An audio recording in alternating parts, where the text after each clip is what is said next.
Hi guys, so a fundamental part of Brexit was the idea that if the UK took back control from the EU, it would unshackle the City of London, the financial district, from Europe's sphere of influence.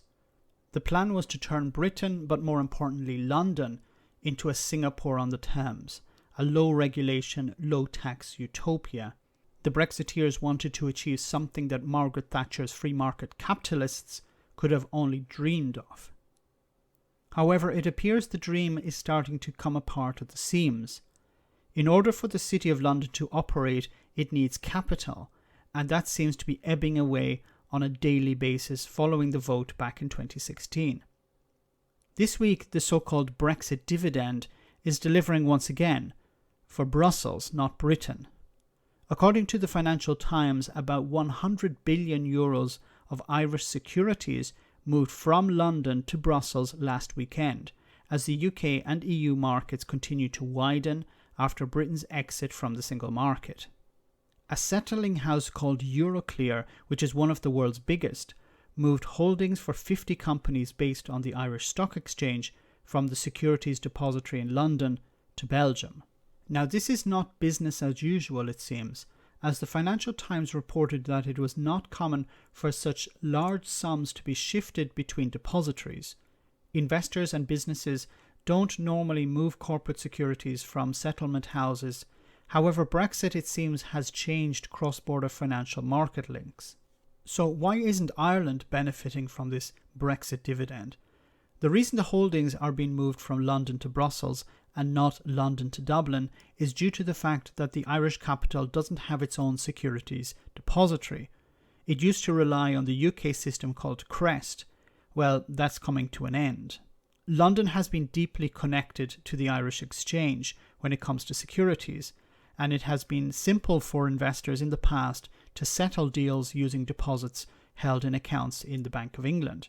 Currently, the minority of Irish securities are settled in the euro currency, the majority being in US dollars and pound sterling. It has been the plan of the EU to reduce its dependence on London for financial services ever since the UK laid out its plan to go it alone and move away from the European Union standards. There's also the security aspect here.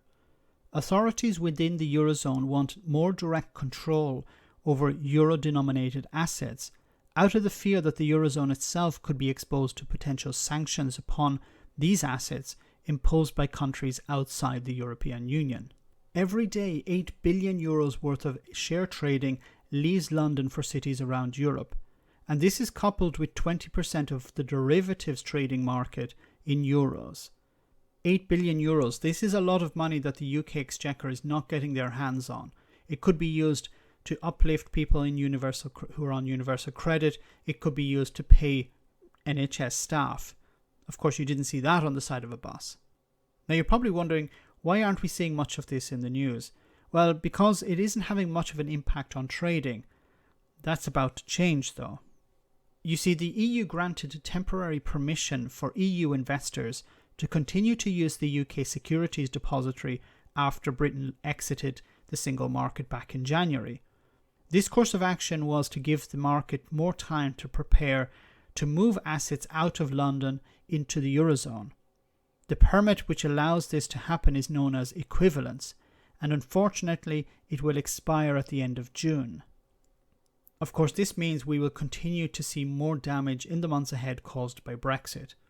It is important that Boris Johnson and his Brexit Minister David Frost get moving on a possible trade deal when it comes to services, as if they don't, there is a risk that the City of London will become even more isolated from its main trading area than it is today.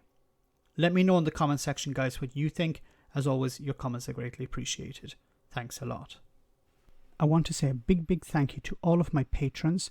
You ensure that this channel continues to exist. I'm eternally grateful for all of your support. If you join Patreon, you will receive instant access to our Discord server, where we have both audio and video chats. You can chat with me and other patrons, where we discuss important and non-important issues. Becoming a patron per month costs about the same as a large coffee, so why not check it out?